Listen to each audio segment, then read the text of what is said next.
Ẹ̀yin èèyàn wa o, a kú déédéé wòyí. Wọ́n ní tí Olúwa bá ń bẹ fún wa pé kò sẹ́ni tó lè kọjú ìjà sí wa, ó máa tẹ́ ni. Wọ́n lóun ní pàtíkúlà ọkùnrin kan báyìí tó kọ́lé sí ẹ̀yìn ṣọ́ọ̀ṣì Naomi. Wọ́n lóun náà nílé pé bẹ̀tẹ̀ bá rí ọkùnrin pé òkúròrò ní gbogbo ìgbà, òkúròrò tí ẹni tó ń sá fún ládùúgbò. Wọ́n ní lánàá òde yìí pé ẹnìkan dé ló bá ní àna tó ń lọ sí ṣọ́ọ̀ṣì ni a gbọ́ pé ìṣẹ̀lẹ̀ yìí ṣẹlẹ̀. Wọ́n ní ìṣẹ̀lẹ̀ náà ní pé obìnrin yẹn ti ń wá sí ọ̀dọ̀ Naomi. Ó ti sọ fún Naomi pé òun fẹ́ wá. Wọ́n ní abroad ló wà. Ó wá físítì Naomi ní Nàìjíríà. Ó ti ń sọ fún Naomi pé ọmọ òun yẹn pé ó ní crisis kan tó jẹ́ pé kíní yẹn ti fẹ́ wọ ọmọ yẹn lára jù. Bó ṣe travel láti all the way from London tó wá sí ọ̀dọ̀ Naomi. Wọ́n lánàá ni Naomi wá mọ́ lọ sí church. Wọ́n ní iṣẹ́ ìyanu. Wọ́n ti ń gbàdúrà látijọ́ yìí pé ṣùgbọ́n àná yẹn ni Ọlọ́run wá wo ọmọ yẹn sàn pátápátá. Wọ́n ní crisis yẹn ni pé nígbà tó bá ti bẹ̀rẹ̀ sickness yẹn, wọ́n ní Ọlọ́run ló yé bí ìgbà tí ọ̀tá ọmọ yẹn fẹ́ pa ẹ́ ni. Wọ́n ní lánàá ogun yẹn ṣẹ́ o ní ṣọ́ọ̀ṣì Naomi. Wọ́n ní kẹ́ wá wo jubilation ní ṣọ́ọ̀ṣì Naomi. Wọ́n ní in fact ó kọjá sísọ. Wọ́n ní gbogbo eré abẹ yẹn wọ́n mọ̀ pé so Naomi ti ṣiṣẹ́ ìyanu tó tó yìí ló ṣiṣẹ́ ìyanu tó tó yìí. Wọ́n dókìkí dẹ̀ kan débi tí màá yẹn wà. Èèyàn burúkú. Wọ́n ní Naomi ṣé wọ́n ríra wọn ni wọ́n ń ta síra. Wọ́n ní bó ṣe wá bá Naomi nìyẹn pé ìwọ ń ṣe fake miracle. Ó máa sọ fún ẹ pé gbogbo fake miracle tó ń ṣe tó ń pariwo pé wọ́n ní tó ń sọ tó lókìkí ẹ̀ máa ń kàn gan pé wàá máa ṣe fake miracle. Instantly náà sọ pé o ti wo ó ní 16 years ni bọ́ yẹn tí ìyẹn mú wá sí ọ̀dọ̀ Naomi. Torí kéèsì yẹn ló ṣe wá láti ìlú òyìnbó wá sọ́dọ̀ Naomi. Wọ́n ní iṣẹ́ ìyanu dẹ̀ ṣẹlẹ̀. Gbogbo nǹkan tó ń ṣe ọmọ yẹn pátá Ọlọ́run gba ológun ṣẹ́ ọmọ yẹn free. Wọ́n ní inú wá bí bàbá yìí.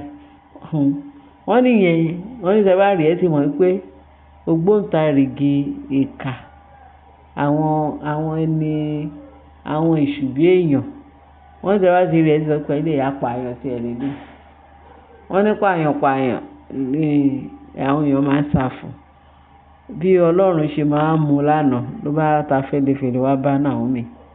Torí wọ́n ní ṣe ló ń ṣe fake kí ló ń jẹ́ fake healing fake àwọn ti gbàgbé bọ́n ṣe púùtù kìíní yẹn pẹ̀tẹ́ṣà ti yé wa. Wọ́n ní counterfeit miracle irọ́ ló ń ṣe. Ó ń fi nǹkan ṣe ó fi kíní. Wọ́n ní Naomi wá sọ fún bàbá yẹn pé bàbá tí bí táyì náà bá rí ìdí ìwòsàn ẹ wá fún prayer. Bí ẹ gbà bóyá Ọlọ́run bẹ àbí Ọlọ́run ò bẹ. Bí Ọlọ́run ṣe miracle bí Ọlọ́run ò ṣe miracle. Ó ṣe counterfeit miracle. Miracle Ọlọ́run láti òde ọ̀run wá. Ẹni tí Ọlọ́run bá gbà fún òun ló lè rí ìwòsàn. Ṣùgbọ́n tó bá fi ìgbàgbọ́ ẹ̀ dání kò wá sí ṣọ́ọ̀ṣì o. Tó wá pé ẹni iṣẹ́ ibi ni ẹ́ pé ìgbàgbọ́ ẹ̀ ò lè mú ẹ lára dà o. Àfi tó bá ní ìgbàgbọ́ gidi. Ọlọ́run ló lè bá mi ṣe. Pé tó bá wọ Ọlọ́run abẹ́ ẹ̀ ṣe náà. Wọ́n ló wá sọ pé ó máa sue Naomi sí court. Ó máa sue Naomi gbogbo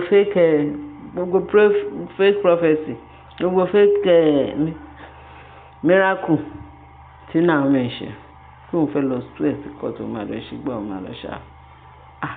Wọ́n ní Naomi ní ọ̀rọ̀ yá àbí kìíní bàbá kí ló ṣẹlẹ̀ èmi àti ẹ wà nù sàwáwù ni àbí abótásí mi kí wàá ní tiẹ̀ wọ́n ọ̀tọ́ Ọlọ́run lè máa ní ìṣòro yìí kì í máa ń ṣe ni èmi kọ́ lẹ̀ ń bá sọ yẹn Ọlọ́run ni ẹ̀ ń bá sọ yẹn.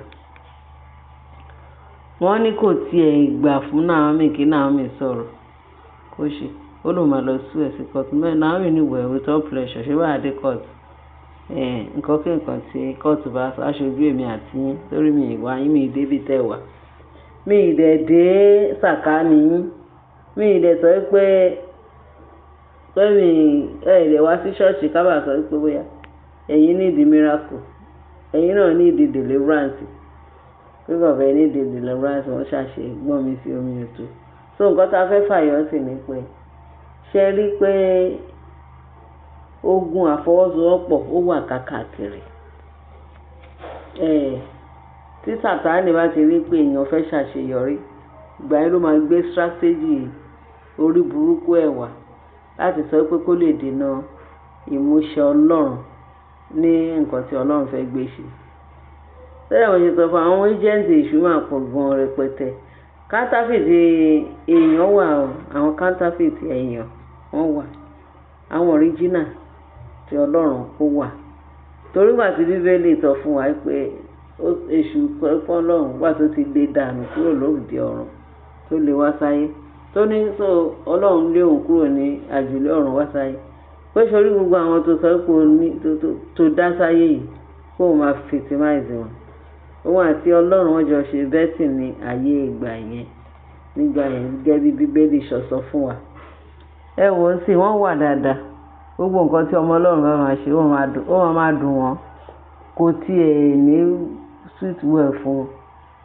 torí àwọn tó wà láàfin yẹn bọ́n ṣe wà yẹn gbogbo kì í ṣe pé bóyá owú jíjẹ pé ẹnìkan fọ́pọ̀ àbí ẹnìkan ò fọ́pọ̀ ṣẹ́rí nǹkan tó túbọ̀ ń ká wọn lára láàfin gbogbo iṣẹ́ ibi tán múra láti wá ṣe ní ààfin Ọlọ́run ò gbà fún wọn láti ìgbà gbogbo bó ṣe ń ṣe tán ṣe gbà tó jù náà ojú kábíyèsí dá pé ìyàwó òun yìí ó máa lọ máa mú jáde torí pé òun ò rí bẹ́nẹ́fìtì kankan lọ́dọ̀ àwọn counterfeit olórí tóun kó sáàfin ọ̀ràn bẹ́ẹ̀ wọ́n fún òun kò sí lọ síwájú ààfin ò lọ bí wọ́n ṣe yẹ kó lọ gbogbo ẹ̀ kò yẹ kó sí nǹkan òun move gẹ́gẹ́ bí nǹkan ṣe ń move gbogbo láti gbà yẹn ṣe mọ orú nǹkan bẹ́ẹ̀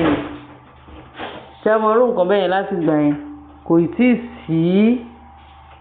kò tí ì sí bí Naomi ṣe wà láàrin bá wá sáàfin yẹn ó máa ń ba gbogbo iṣẹ́ burúkú wọn jẹ́ kò àtìgbà tí Naomi ti débẹ̀ yẹn kò tí ì sí ìsinmi wọn ò ní ìsinmi wọ́n ní ọṣẹ́ màlélẹ́ yìí ṣe mọ̀ ipò fáírọ́ọ̀sì ní fún wọn tó bá ti rí Naomi gbogbo nǹkan wọn ti bàjẹ́ nìyẹn gbogbo oògùn tó ń sà lọ́tún lọ́sì kábíyèsí wá ṣẹ̀ wá free lọ́dún tí ó bàjẹ́ kábíyèsí wà nù tàkúté pápẹ́ àwọn olórí yẹn nígbà yẹn àtàwọn ìjòyè lóríṣiríṣi gbogbo àfọwọ́sowọ́pọ̀ púpọ̀ ń bẹ kẹ́tù máa wo ìyá step mother kábíyèsí irú gbogbo àwọn yẹn tó ti ń fetimize tó rán ti rí ìmọ́lẹ̀ tí ìmọ́lẹ̀ bá ti wà níbì kan báyìí òkùnkùn máa paradà so àwọn kedere wọn fẹ́ mọ́lẹ̀ òkùnkùn yẹn náà fẹ́ ìwọ́n kábíyèsí tó lọ mú ìyàwó ẹ̀ padà wá ìyàwó tọ́lọ́run rán sí látòde ọ̀run wa gift ẹ̀ Ọlọ́run dẹ̀ rán sí kábíyèsí àwọn pípín yẹn náà fẹ́ fi òtùmọ̀pọ̀ fọ́ gbogbo ìrètí kábíyèsí tọ́lọ́run dá sí kábíyèsí ní ààfin torí ẹ̀ ní ààfin yẹn ò ṣe ní lọ síwájú káwọn alálẹ̀ tó sọ fún kábíyèsí kókó lọ mú Naomi padà òun ni mọ́lẹ̀ látìgbà yẹn wọ́n wá fẹ́ràn ìmọ́lẹ̀ òkùnkùn yẹn náà fẹ́ gbogbo àwọn ogun bẹ́ẹ̀ yẹn Ọlọ́run bá gbé wọn dé ó máa pa gbogbo wọn run gbogbo wọn dẹ̀ máa gbiná òun náà láwọn ṣe ń gbèjà Naomi wọn lè ẹ́bà borí ẹ̀ wọ́n kàn ṣe wàhálà lásán wọ́n ní ọ̀tá wa yóò máa ṣe wàhálà kiri ojú kò ní ṣaláìsí gbogbo àwọn ẹlẹ́gàn gbogbo orin tí wọ́n ṣàmàkí hallelujah ni bẹ́ẹ̀ ni ẹ̀yin èèyàn mi ṣì bọ̀ ẹ bá a share ẹ bá a like ẹ bá wa subscribe ẹ bá a fi tó kù sí comment section àbọ̀ Ọlọ́run adájú lórí wa Jésù Kristi Olúwa wa àmín.